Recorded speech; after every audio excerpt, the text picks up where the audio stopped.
తిరుమలలో అన్యమత ప్రచారం కలకలం రేపుతుంది. శ్రీవారి మాడవీధుల పక్కనే చిన్నజీయర్ మఠం ఆవరణలో పార్క్ చేసిన కారుపై అన్యమత వ్యాఖ్యల స్టిక్కర్లు ఉన్నాయి.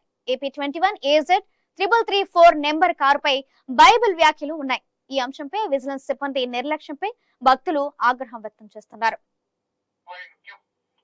ఈ అంశానికి సంబంధించి మరో సమాచారం మా ప్రతినిధి తిరుపతి నుంచి వర్మ అందిస్తారు. వర్మ,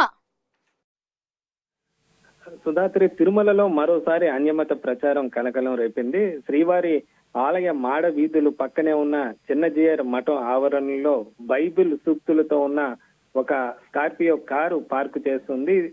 ఈ నెంబర్ కూడా చూస్తే ఏపీ 21 AZ 3334 నెంబర్ తో ఉన్న ఈ కారు పైన స్పష్టంగా బైబిల్లో ఉండాల్సిన వ్యాఖ్యలు అయితే పైన రాసి ఉన్న పరిస్థితి అయితే ఉంది.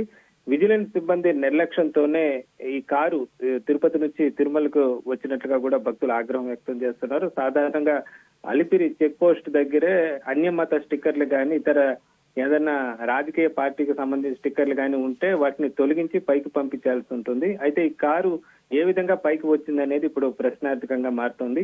ఈ మధ్య కాలంలోనే నూతన కూటమి ప్రభుత్వం వచ్చాక ఏర్పడిన టీటీడీ పాలక మండలి సమావేశంలో కూడా అన్యమత ప్రచారం పైన తీవ్ర స్థాయిలో చర్యలు తీసుకుంటామని చెప్పి కూడా చెప్పడం కూడా జరిగింది. అలాగే అన్యమత ఉద్యోగులను కూడా VRS ఇస్తాము అని కూడా టీటీడీ చైర్మన్ కూడా చెప్పిన పరిస్థితి అయితే ఉంది. మరి అలాంటి పరిస్థితుల్లో ఇప్పటికీ కూడా అన్యమత ప్రచారం మళ్ళీ కూడా ఈ మధ్య కాలంలో కూడా తరచూ ఈ ఘటనలు వెలుగు చూడటం మాత్రం ఇబ్బందికరంగా మారుతుందని చెప్పొచ్చు. ఈ మధ్యనే పాప వినాశనం దగ్గర ఒక మహిళ క్రైస్తవ మతం గురించి ఆమె పొగుడుతూ కూడా ఒక వీడియో చేయటం కూడా ఒక వైరల్ గా మారింది. అక్కడికి విజిలెన్స్ సిబ్బంది వెళ్లి ఆ తర్వాత తనిఖీలు చేసి అక్కడ దుకాణదారులు కూడా హెచ్చరికలు జారీ చేసిన పరిస్థితి అయితే ఉంది.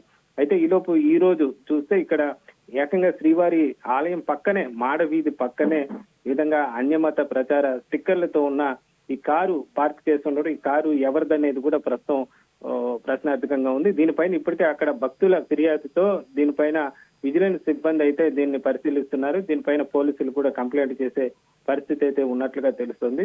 మొత్తమే తరచూ ఇలాంటి ఘటనలు పునరావృతం కావడం, కట్టుదిట్టమైన చెకింగ్ వ్యవస్థ ఉన్నప్పటికీ, భద్రతా వ్యవస్థ ఉన్నప్పటికీ కూడా ఈ విధంగా అన్యమత చిహ్నాలు తరచూ తిరుమలకు రావడం, తిరుమలలో అన్యమత సంబంధించి ప్రచారం జరుగుతుండడం పైన భక్తుల మనోభావాలకు ఇబ్బందికరంగా మారుతుంది. ఇప్పటికైనా దీనిపైన టీటీడీ అధికారులు మరింత చొరవ చూపి మరింతగా కఠినమైన చర్యలు తీసుకోవాలని, మళ్ళీ ఇలాంటి ఘటనలు పునరావృతం కాకుండా చర్య తీసుకోవాలని చెప్పి భక్తులు అయితే కోరుతున్న పరిస్థితి అయితే ఉంది. Right, thank you Varma.